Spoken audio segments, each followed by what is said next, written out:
तो यूपी विधानमंडल का सत्र शुरू होने से पहले पत्रकार बंधुओं से चर्चा कर रहे हैं सीएम योगी आदित्यनाथ। सुनिए। दिवस का अमृत काल का यह तीसरा वर्ष है और इस तीसरे वर्ष में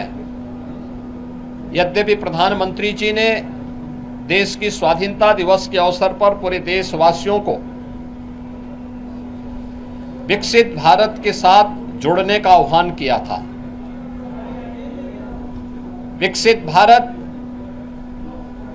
विकसित उत्तर प्रदेश, आत्मनिर्भर भारत, आत्मनिर्भर उत्तर प्रदेश।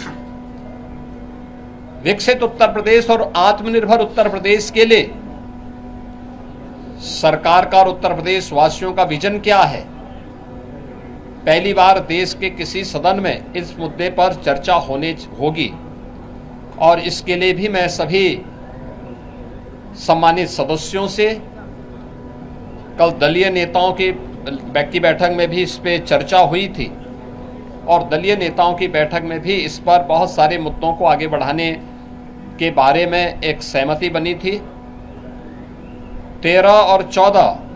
अगस्त को लगातार 24 घंटे तक उत्तर प्रदेश विधानमंडल में इस पे चर्चा होनी है और चर्चा के बाद सरकार के द्वारा कैसे इस विजन डॉक्यूमेंट को नीति आयोग के मार्गदर्शन में, विशेषज्ञों के सहयोग के साथ, आम जनता के साथ साथ हर तबके के नागरिकों की सहभागिता इसमें सुनिश्चित हो, इसको लेकर के विस्तृत कार्य योजना की घोषणा भी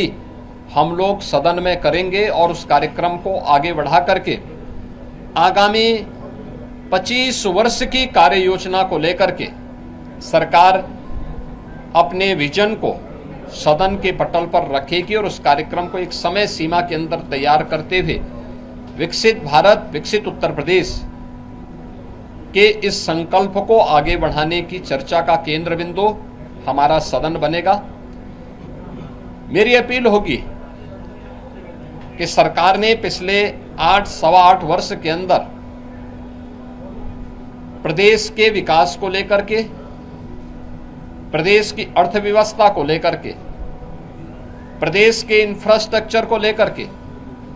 प्रदेश में गरीब कल्याण को लेकर के,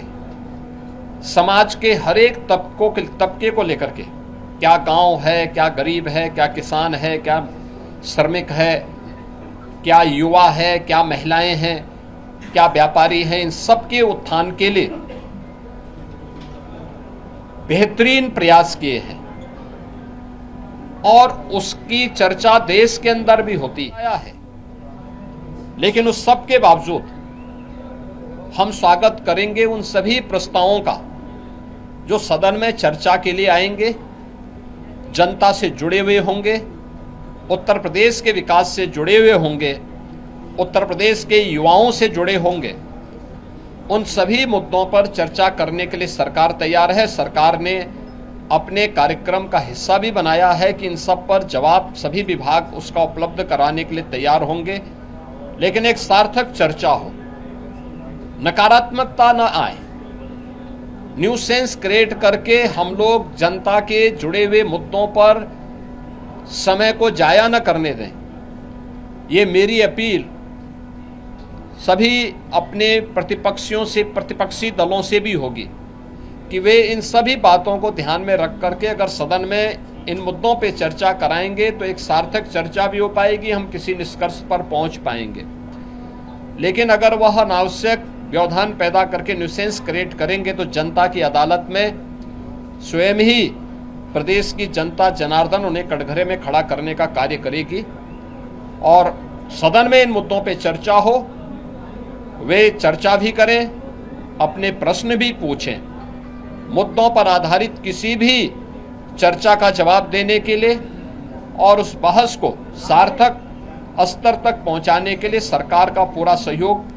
प्राप्त होगा। सरकार इसमें पूरी तरह तैयार है। मैं एक बार फिर से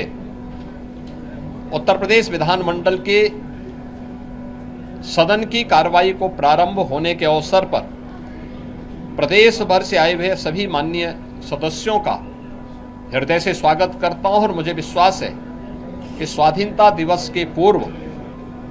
हम लोग उत्तर प्रदेश के विजन डॉक्यूमेंट को प्रदेश के अंदर चर्चा का केंद्र बना करके आम जनमानस को पहली चर्चा का केंद्र विधान भवन, हमारी विधानसभा, विधान परिषद में इस पर हो।